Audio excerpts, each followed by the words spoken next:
എല്ലാ കൂട്ടുകാർക്കും നമസ്കാരം. നമ്മുടെ പുതിയ വീഡിയോയിലേക്ക് സ്വാഗതം. ഇന്നത്തെ നമ്മുടെ വീഡിയോ കർക്കിടകം സ്പെഷ്യലാണ്. എല്ലാവരുടെയും ഒരു പ്രശ്നമാണ് ശരീരത്തിന് വണ്ണമില്ലായ്മ. ഓവറായിട്ടുള്ള വണ്ണമല്ല, എങ്കിലും നമ്മുടെ ശരീരത്തിന് ആവശ്യമായ ഒരു തുടിപ്പ് വേണ്ടതാണ്.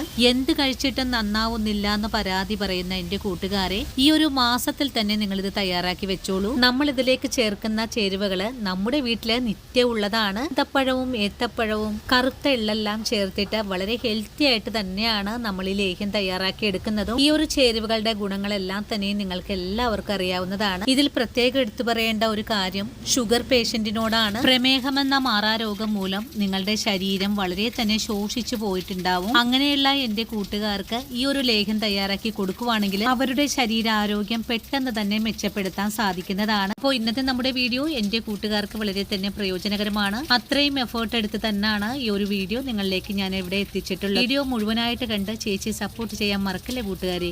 അപ്പോൾ ഉടൻ തന്നെ നമുക്ക് നമ്മുടെ വീഡിയോ കാണാൻ പോകാം. ഇനി നമുക്ക് ലേഹ്യം തയ്യാറാക്കാൻ തുടങ്ങാം. ഇതിനായിട്ട് ഞാനിവിടെ 1 കിലോ ഏത്തപ്പഴമാണ് എടുത്തിട്ടുള്ളത്. ഇതിന് വേണ്ടിയിട്ടുള്ള പഴം എടുക്കുമ്പോൾ നല്ല പഴുത്ത പഴം വേണം എടുക്കാനായിട്ടും. ഇനി പഴത്തിനെ ഒന്ന് മാറ്റി വെച്ചതിന് ശേഷം ഇതിലേക്ക് ചേർക്കാൻ ആവശ്യമായ ഈത്തപ്പഴം ഒന്ന് എടുത്ത് വെക്കാം. ഏത്തപ്പഴത്തിന്റെ ഒപ്പം ചേർക്കാനായിട്ട് ഒരു 30 ഈത്തപ്പഴമാണ് ഇവിടെ എടുത്തിട്ടുള്ളത്. ഇനി ഈത്തപ്പഴത്തിന്റെ കുരു കളഞ്ഞു വെക്കണം. അതുപോലെ നമുക്ക് ഈ പഴം ഒന്ന് വേവിച്ചു കൂടി എടുക്കാം. നമ്മൾ ഇന്നിവിടെ എടുത്തിട്ടുള്ള പഴം നല്ല വലിപ്പം ഉള്ളത് കൊണ്ട് ഞാനൊരു 3 പഴമാണ് എടുക്കുന്നത്. നമ്മൾ തയ്യാറാക്കുന്ന ഈ ഒരു ലേഹ്യത്തിന്റെ അളവ് 600 ഗ്രാം ഉണ്ടാകും. ഒരാൾക്ക് ഒരു മാസം 2 നേരം കഴിക്കാനായിട്ട് ഈ ഒരു അളവ് മതിയാകും. നമ്മുടെ പഴം ഇതുപോലെ കുക്കറിലേക്ക് ഒന്ന് അരിഞ്ഞിട്ടിട്ടുണ്ട്. ഇനി ഇതിന്റെ കൂടെ തന്നെ നമുക്ക് ഈത്തപ്പഴം കുരു കളഞ്ഞത് കൂടി ചേർക്കാം. ഈത്തപ്പഴത്തിൽ ധാരാളം ഫൈബർ അടങ്ങിയിട്ടുണ്ട്. അതുപോലെ തന്നെ അയൺ കണ്ടന്റിന്റെ ഉറവിടം കൂടിയാണ്. നമുക്കിതൊന്ന് വേവിച്ചെടുക്കുന്നതിനായിട്ട് 250 മില്ലി അളവില് തേങ്ങാപ്പാൽ കൂടി ഒഴിച്ചു കൊടുക്കാം. തേങ്ങാപ്പാൽ ഒഴിച്ചു കഴിഞ്ഞാൽ പിന്നെ 2 പിടിയോളം കറുത്ത എള്ളു കൂടെ ഇതിലേക്ക് ചേർത്ത് കൊടുക്കണം. എള്ളെടുക്കുമ്പോൾ കഴുകി വെയിലത്ത് വെച്ച് ഉണക്കിയതിന് ശേഷമായിരിക്കണം ചേർക്കേണ്ടത്. എള്ള് ധാരാളം അഴുക്കും പൊടിയും കെമിക്കലൊക്കെ കൂടുതലാണ്. അപ്പൊ അതൊക്കെ ഒന്ന് പോയി കിട്ടുന്നതിന് വേണ്ടിയിട്ടാണ് കഴുകി ഉണക്കിയെടുക്കുന്നത്. ഇനിയിപ്പോ ഇതെല്ലാം നല്ല പോലെ ഒന്ന് ഇളക്കി മിക്സ് ചെയ്തെടുക്കാം. മിക്സ് ചെയ്ത് കഴിഞ്ഞാൽ പിന്നെ നമുക്ക് ഇതിലേക്ക് ഒരു കഷ്ണം ചുക്കും കൂടി ചേർത്തിട്ട് വേണം ഇതൊന്ന് വേവിച്ചെടുക്കാനായിട്ട്. ഒരു 3-4 വിസിൽ വരുന്നത് വരെയും നമുക്ക് വേവിച്ചെടുക്കണം. ഫുൾ ഫ്ലെയിമിൽ വെച്ച് തന്നെ നമുക്ക് വിസിലടിപ്പിച്ചെടുക്കാവുന്നതാണ്. ഇനിയിപ്പോ നിങ്ങൾക്ക് കൂടുതൽ ക്വാണ്ടിറ്റി ആണ് ചെയ്യേണ്ടതെങ്കിൽ നമ്മൾ ഇന്ന് എടുത്തിട്ടുള്ള അളവുകൾ കൂട്ടിയെടുത്താൽ മതിയാകും. അങ്ങനെ നമ്മുടെ കുക്കറിന്റെ എയറെല്ലാം പോയി വന്നിട്ടുണ്ട്. ഇനി നമുക്ക് ഈ കുക്കർ ഒന്ന് തുറന്ന് നോക്കാം. നമ്മൾ വേവിച്ചെടുത്തിട്ടുള്ള എല്ലാ ചേരുവകളും നല്ലവണ്ണം വെന്ത് വന്നിട്ടുണ്ട്. നമ്മൾ ഇതിലേക്ക് ഒഴിച്ചു കൊടുത്ത പാല് കറക്റ്റ് ആയിട്ടുള്ള ഒരു അളവ് കൂടിയാണ്. ഇനി ഇതെല്ലാം ഒന്ന് ഇളക്കി യോജിപ്പിച്ചെടുക്കാം. നമ്മൾ ഈ ചേരുവകളെല്ലാം വെന്തു വരാൻ ആവശ്യമായ തേങ്ങാപ്പാലാണ് ഒഴിച്ചു കൊടുത്തിട്ടുണ്ടായിരുന്നത്.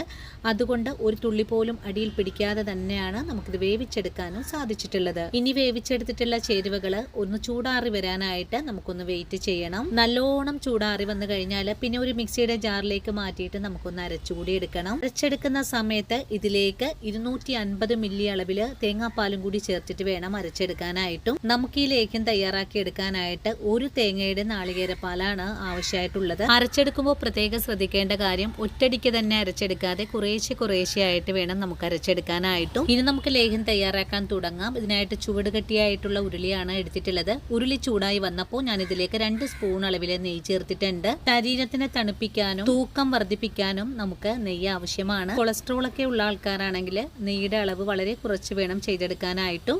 ഇനി ആദ്യം അരച്ചെടുത്ത പേസ്റ്റ് നമുക്ക് നെയ്യിലേക്ക് ചേർക്കാം. അതിനുശേഷം ഫ്ലെയിം കുറച്ച് വെച്ച് കൊടുത്തിട്ട് രണ്ടാമതും അരച്ച് ഇതിലേക്ക് തന്നെ ചേർത്ത് കൊടുക്കാം. 2 തവണ കൊണ്ടാണ് ഞാനിതെന്ന് അരച്ചെടുത്തിട്ടുള്ളതും. ഇനി നമുക്ക് ഫ്ലെയിം കുറച്ച് വെച്ച് കൊടുത്തതിന് ശേഷം ഇതുപോലെ ഒന്ന് ഇളക്കി യോജിപ്പിച്ചു കൊടുക്കാം. ലേഹ്യം തയ്യാറാക്കി എടുക്കാനായിട്ട് നമുക്ക് കുറച്ച് ബുദ്ധിമുട്ടുണ്ട്. അടിയിൽ പിടിക്കാതെ വരട്ടിയെടുക്കാനും നമുക്ക് സമയം കുറച്ച് ആവശ്യമായിട്ട് വരും. നമ്മുടെ ശരീരത്തിന് ആവശ്യമായതാണ് എന്ന് ഓർത്തിട്ട് വളരെ ക്ഷമയോടുകൂടി വേണം നമുക്കിത് തയ്യാറാക്കി എടുക്കാനായിട്ടും. ഈ ഒരു ലേഹ്യം നമുക്ക് തയ്യാറാക്കി എടുക്കാനായിട്ട് ഒരു 1.5 മണിക്കൂർ ടൈം ആവശ്യമായിട്ടും വരും. അതുകൊണ്ട് ചെറിയ തീയിൽ വെച്ച് കൊടുത്ത് തന്നെ നമുക്ക് ഇതുപോലെ ഇളക്കി നമുക്കൊന്ന് വറ്റിച്ചെടുക്കേണ്ടതായിട്ടും വരും. നമ്മൾ ഈ ലേഹ്യം വരട്ടിയെടുക്കുമ്പോൾ പല സ്റ്റെപ്പുകളായിട്ട് വരുന്നുണ്ട്. കൂടുതൽ നേരം ഞാൻ ഇതുപോലെ വരട്ടിയെടുക്കുന്ന സ്റ്റെപ്പ് കാണിക്കുന്നില്ല, കാരണം നിങ്ങൾക്കത് ബോറായിട്ട് മാറും. ഇപ്പോൾ നമ്മുടെ ലേഹ്യം നല്ല പോലെ തന്നെ ഒന്ന് തിളച്ചു തുടങ്ങിയിട്ടുണ്ട്. നല്ലോണം തിളച്ചു തുടങ്ങുമ്പോഴേക്കും നല്ല സ്മൂത്ത് പേസ്റ്റ് ആയിട്ട് മാറും. അതിനുശേഷം ലേഹ്യം നല്ല പോലെ ഒന്ന് തിളച്ചു വരാൻ തുടങ്ങും. തിളച്ചുകൊണ്ടിരിക്കുന്ന സമയത്ത് സമയത്ത് നമ്മുടെ കയ്യിലേക്കൊക്കെ തെറിക്കാൻ വളരെ സാധ്യത കൂടുതലാണ്.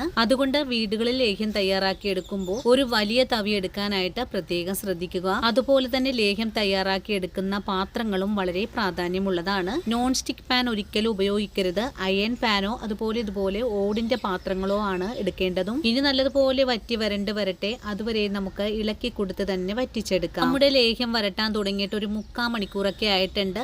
ആ ഒരു സമയത്ത് നമുക്കിതിലേക്ക് 250 മില്ലി അളവുള്ള കപ്പില് 1 കപ്പ് പനഞ്ചക്കര പാനിയാണ് ചേർത്തിട്ടുള്ളത്. ലേഹ്യമൊക്കെ തയ്യാറാക്കുമ്പോൾ നമുക്കിതിലേക്ക് ആവശ്യമായിട്ടുള്ളത് ശർക്കരയല്ല, ചക്കരയാണ്. പല നാട്ടിലും പല പേരിലാണ് അറിയപ്പെടുന്നത്. ഇവിടെ കരിപ്പെട്ടി എന്നും പറയും. നിങ്ങൾക്ക് ഇതിലേക്ക് ചേർത്തിട്ടുള്ള കരിപ്പെട്ടിക്ക് പകരമായിട്ട് പനം കൽക്കണ്ടവും ചേർക്കാവുന്നതാണ്. മധുരം ചേർത്ത് നല്ലതുപോലെ ഇളക്കിയതിനു ശേഷം നമുക്കിതിലേക്ക് ഒരു കാര്യം കൂടി ചേർത്ത് കൊടുക്കണം. 30 ഗ്രാം അളവില് അശ്വഗന്ധപ്പൊടിയാണ്. അശ്വഗന്ധപ്പൊടിയെന്നും അമുക്കരപ്പൊടിയെന്നൊക്കെ പേരുള്ളതാണ്. എല്ലാ പച്ചമരുന്ന് കടകളിലും വാങ്ങിക്കാൻ കിട്ടുന്ന ഒന്നാണ്. നമ്മുടെ ശരീരത്തിന് തടിയും തൂക്കവും ഒക്കെ വെക്കാനായിട്ട് ഈ പൊടി വളരെ തന്നെ സഹായിക്കുന്നുണ്ട്. കടുത്ത പ്രമേഹം മൂലം ശരീരം വളരെ ക്ഷീണിച്ചിരിക്കുന്ന ആൾക്കാർ ഇതുപോലെയുള്ള ലേഹ്യങ്ങളെ തയ്യാറാക്കി കഴിക്കുവാണെങ്കിൽ നിങ്ങളുടെ ശരീരം പെട്ടെന്ന് തന്നെ പുഷ്ടിപ്പെടുന്നതാണ്. ഈ ഒരു അശ്വഗന്ധ പൊടിക്ക് വളരെ തന്നെ കയ്പാണ്. നമ്മൾ ഇന്ന് എടുത്തിട്ടുള്ള പഴത്തിനും ഈത്തപ്പഴത്തിനും നല്ല മധുരമാണ്. അതുകൊണ്ടാണ് മധുരത്തിന്റെ അളവ് കുറച്ചെടുത്തിട്ടുള്ളത്. നമ്മുടെ കുഞ്ഞുങ്ങൾക്കൊക്കെ കൊടുക്കാനാണെങ്കിൽ മധുരത്തിന്റെ അളവ് കുറച്ചുകൂടെ കൂട്ടി വേണം നിങ്ങൾ ചെയ്തെടുക്കാനായിട്ട്. ഇനിയിപ്പോൾ ഡയബറ്റിക് പേഷ്യൻസിനാണ് നിങ്ങൾ ഇത് തയ്യാറാക്കുന്നതെങ്കിൽ മധുരത്തിന്റെ അളവ് വളരെ കുറച്ച് വേണം ചെയ്തെടുക്കാനായിട്ടും. ഇപ്പോ നമ്മുടെ ലേഹ്യത്തിന്റെ പാചകം തുടങ്ങിയിട്ട് 1 മണിക്കൂറൊക്കെ ആയിട്ടുണ്ട്. ഇപ്പോ നമ്മുടെ ലേഹ്യം നല്ല പോലെ തുള്ളി തിളച്ചുകൊണ്ടിരിക്കുവാണ്. ഇതിലുണ്ടായിരുന്ന ജലാംശവും നല്ല പോലെ വറ്റി വന്നിട്ടുണ്ട്. ഈ ഒരു സമയത്ത് നമുക്കിതിലേക്ക് ഒരു നുള്ളുപ്പും കൂടി ചേർത്തിട്ട് വേണം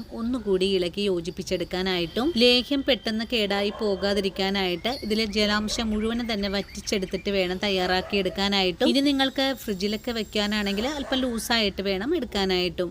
ഞാനിവിടെ ഇതുപോലെ കട്ടിയാക്കിയാണ് എടുത്തിട്ടുള്ളത്. 7 ദിവസത്തേക്ക് നമ്മുടെ ഈ ഒരു ലേഹ്യം പുറത്ത് വെച്ച് തന്നെ നമുക്ക് സൂക്ഷിക്കാവുന്നതാണ്. അതിനുശേഷം ഫ്രിഡ്ജിൽ വെച്ചിട്ട് വേണം കേട്ടോ എടുക്കാനായിട്ടും. നമ്മൾ ഈ ലേഹ്യത്തിലേക്ക് നെയ്യുടെ അളവുകൾ വളരെ കുറച്ചാണ് കേട്ടോ ചെയ്തെടുത്തിട്ടുള്ളത്. നെയ്യുടെ അളവുകൾ വളരെ തന്നെ കൂട്ടി ചെയ്യുവാണെങ്കിൽ നമുക്ക് പുറത്ത് തന്നെ വെച്ച് സൂക്ഷിക്കാൻ പറ്റുന്നതുമാണ്. ഇനി നമ്മുടെ ലേഹ്യം തയ്യാറാക്കി എടുക്കാൻ തുടങ്ങിയിട്ട് 1.5 മണിക്കൂറൊക്കെ ആയിട്ടുണ്ട്. ഈ ഒരു സമയത്ത് നമ്മുടെ ലേഹ്യം ഇതുപോലാണ് ആയി വന്നിട്ടുള്ളത്. ഇനിയിപ്പോൾ നമുക്ക് ഉടൻ തന്നെ ഫ്ലെയിം അങ്ങ് ഓഫ് ചെയ്ത് കൊടുക്കാവുന്നതാണ്. അങ്ങനെ നമ്മുടെ ലേഹ്യത്തിന്റെ ചുടക്ക ആറി വന്നിട്ടുണ്ട്. ഇനി ഞാൻ മറ്റൊരു പാത്രത്തിലേക്ക് ലേഹ്യം മാറ്റുവാണ്. ഇപ്പോൾ നമ്മുടെ ലേഹ്യം നല്ല കട്ടിയായിട്ട് തന്നെയാണ് മാറിയിട്ടുള്ളത്. ഇനിയിപ്പോ എന്റെ കൂട്ടുകാർക്ക് ഇതുപോലൊരു ലേഹ്യം തയ്യാറാക്കി എടുക്കാനായിട്ട് മനസ്സിലായി കാണുമെന്ന് ഞാൻ വിശ്വസിക്കുന്നു. വല്ലാണ്ട് ക്ഷീണിച്ചിരിക്കുന്ന നമ്മുടെ കുട്ടികൾക്കും മേഘമൊക്കെ ബാധിച്ചിട്ട് ശരീരം ശോഷിച്ചു പോയ എന്റെ കൂട്ടുകാർക്കും എത്ര കഴിച്ചാലും എന്ത് കഴിച്ചാലും ശരീരത്തിന് വണ്ണമില്ല, തൂക്കമില്ല എന്ന് പരാതി പറയുന്ന എന്റെ എല്ലാ കൂട്ടുകാർക്കും ഈ ഒരു വീഡിയോ വളരെ തന്നെ ഉപകാരപ്രദമായിരിക്കും. ഈ ഒരു ലേഹ്യം രാവിലെയും വൈകിട്ടുമാണ് കഴിക്കേണ്ടത്. രാവിലെ ഭക്ഷണത്തിന് മുൻപേയും രാത്രി ഭക്ഷണത്തിന് ശേഷവുമായിരിക്കണം ഇത് കഴിക്കേണ്ടതും. ഇനിയിപ്പോ സ്കൂളിലൊക്കെ പോകുന്ന കുഞ്ഞുങ്ങൾക്ക് തിരക്ക് പിടിച്ചു പോകുന്ന ആ ഒരു സമയത്ത് ലേഹ്യം കഴിക്കാൻ പറ്റിയില്ലെങ്കിൽ രാത്രിയിൽ അത്താഴത്തിന് ശേഷം 2 സ്പൂൺ അളവിൽ കഴിക്കാവുന്നതാണ്. ലേഹ്യം കഴിക്കുന്നതോടൊപ്പം തന്നെ 1 ഗ്ലാസ് പാല് നിർബന്ധമായിട്ടും കുടിച്ചിരിക്കണം. അപ്പോൾ ഇന്നത്തെ നമ്മുടെ ഈ ഒരു ലേഹ്യ വീഡിയോ നിങ്ങൾക്ക് എല്ലാവർക്കും വളരെ തന്നെ പ്രയോജനകരമായി എന്ന് വിശ്വസിക്കുന്നു. വീഡിയോ കണ്ട എല്ലാവരും വീടുകളിൽ തയ്യാറാക്കി വെക്കണം. ഈ ഒരു കർക്കിടക മാസത്തില് നമ്മുടെ ശരീരരക്ഷയ്ക്കായിട്ട് നമുക്ക് തന്നെ ലേഹ്യം തയ്യാറാക്കാം. അപ്പോൾ ഇന്നത്തെ നമ്മുടെ വീഡിയോയും ഇത്രയേ ഉള്ളൂ കൂട്ടുകാരെ. ഇനിയും നല്ലൊരു വീഡിയോ ആയിട്ട് നാളെ കാണാം. അതുവരെയും വീഡിയോ കണ്ട് സപ്പോർട്ട് ചെയ്ത എൻ്റെ എല്ലാ കൂട്ടുകാരോടും ഇനിയും കാണാനിരിക്കുന്ന എൻ്റെ പ്രിയ കൂട്ടുകാരോടും ഒത്തിരി നന്ദിയും സ്നേഹമൊക്കെ അറിയിച്ചുകൊണ്ട് നാളെ രാവിലെ ഓടിയെത്താം. അതുവരെയും സ്നേഹത്തിൻ്റെ ഭാഷയിൽ വീണ്ടും കാണാം.